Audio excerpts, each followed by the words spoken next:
আল্লাহ সুবহানাহু ওয়া তাআলা তিনার পবিত্র জুবান দ্বারা আজ যেমন ভাবে সূরা তাওবার মধ্যে বর্ণনা করেছেন, আল্লাহ সুবহানাহু ওয়া তাআলা বলছেন মুমিনের যারা পরিমাণ ঈমান থাকতে পারে, কিন্তু ওই ঈমানের পরিভিত্তিতে আমার কোরআনটা সে বুঝবে, আমার তথ্য বিবহন সে চেষ্টা করবে বুঝার।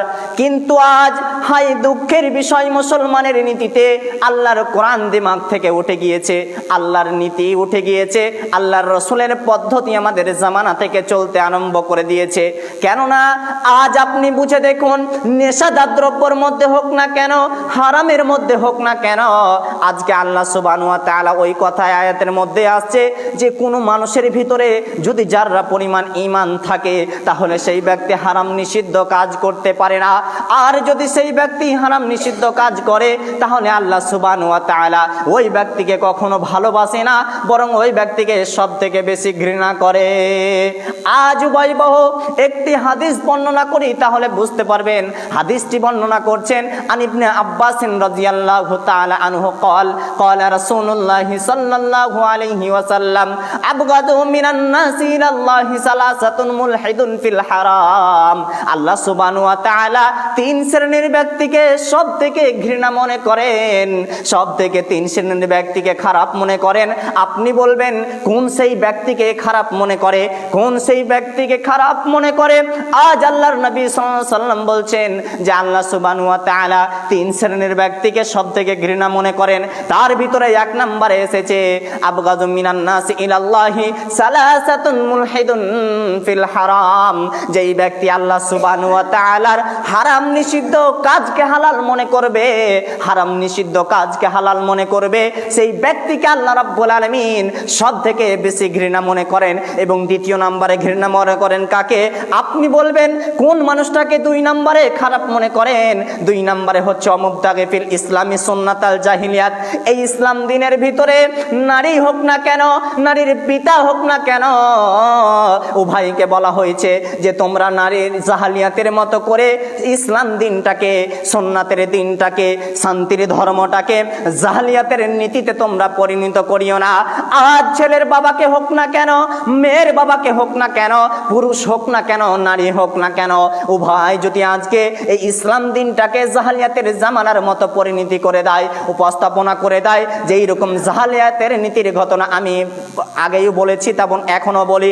আজ জাহালিয়াতের জামানাতে একটা নীতি ছিল যে যেমন ভাবে আজকে আমাদের মহিলাদের বাড়িতে 6 মাসিক হয়, তেমনি ভাবে জাহালিয়াতের জামানাতে নারীদের মাসিক হতো, কিন্তু ওই নারীদেরকে বাড়িতে প্রবেশ করতে দেওয়া হতো না।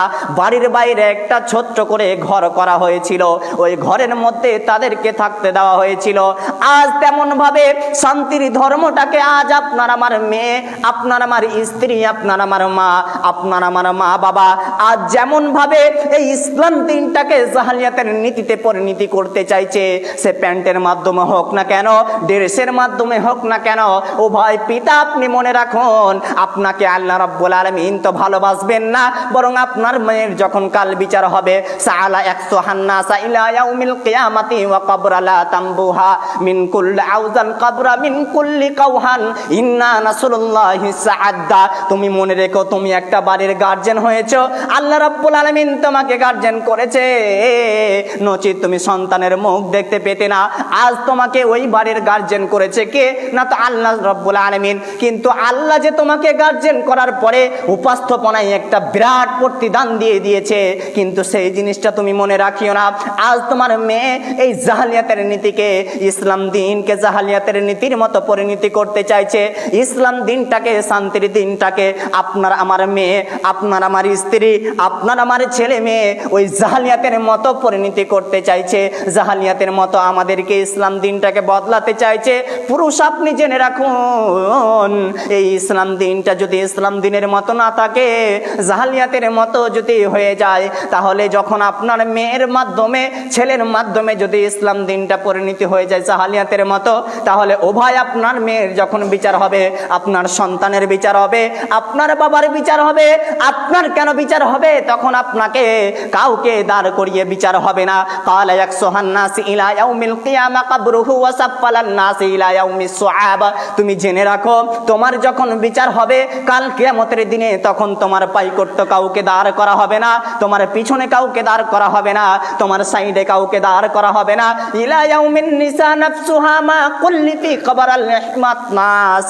তোমার কিয়ামতের দিন যখন তোমার মেয়ের বিচার হবে, পুরুষ তুমি জেনে রাখো, ভাই তুমি জেনে রাখো, তোমার মেয়ের সামনে 4 জন পুরুষকে দাঁড় করিয়ে তারপরে আপনার মেয়ের বিচার আরম্ভ করা হবে। হারাম নিষিদ্ধ কাজ। তাহলে এই ইসলাম দিনটাকে জাহালিয়াতের জামানার নীতির মতো যে করবে, তাকে আল্লাহ রাব্বুল আলামিন সব থেকে বেশি ঘৃণা মনে করেন। এই হচ্ছে 2 নাম্বার। এবার 3 নম্বরে বলছেন, বিশ্বনবী বলছেন, ওয়া মুতালিবু দামিমরিইন বিগাইরি হাক্কিন লা ইউহাররিকা দামাহু।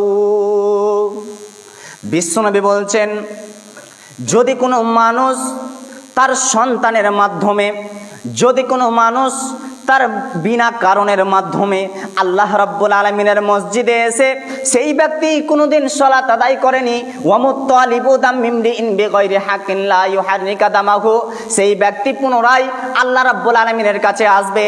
আর আসার পরে আল্লাহকে বলবে, আল্লাহ তোমার অমুক ব্যক্তিকে আমি 50 লক্ষ টাকা ধার দিয়েছিলাম, অমুক ব্যক্তিকে আমি সুদের জন্য 20,000 টাকা দিয়েছিলাম, আল্লাহ তোমার ওই বান্দা আমাকে টাকাটা দেয় না, আল্লাহ তুমি ওকে দুনিয়া থেকে উঠিয়ে দাও।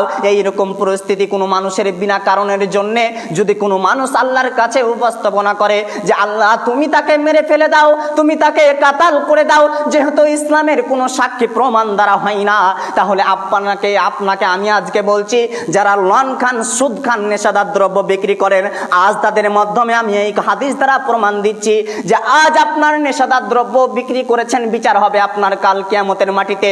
বয়কটটা আপনার পিছনে কেউ থাকবে না, আপনার ফ্যামিলি থাকবে না, পিতা মাতা থাকবে না, আপনার দাদা দাদি থাকবে না, আপনার কিনা নিজেই সেখানে দাঁড় করে বিচার হবে। আর এই যে আপনি নেশাদার দ্রব্য বিক্রি করে বিনা কারণে তাদের ক্ষতিগ্রস্তর দিকে ঠেলে দিয়েছেন, আজ আপনার যখন বিচার হবে, ওয়ামুত্তালিবু দামিমরিইন বিগাইরি হাক্কিন লা ইউহাররিকা দামাহু, যখন বিচার হয়ে যাবে, আপনাকে এই বিনা কারণে তাদেরকে আপনি ক্ষতিগ্রস্ত করেছেন। আপনি যদি নেশাদার দ্রব্য না বিক্রি করতেন তাহলে কোনো মানুষই খেতে পারতো না, আর আপনি যে বিক্রি করেছেন তারা খেয়েছে, ওই দায়িত্বটা আপনাকে নিতে হবে, ওর ভারটা আপনাকে নিতে হবে। আর ভারটা যখন নিয়ে নিবে, বিনা কারণে তাদের মৃত্যুর কামনা করে নিলেন, আর তাদের জন্য আল্লাহ রাব্বুল আলামিন আপনাকে ঘৃণা করে।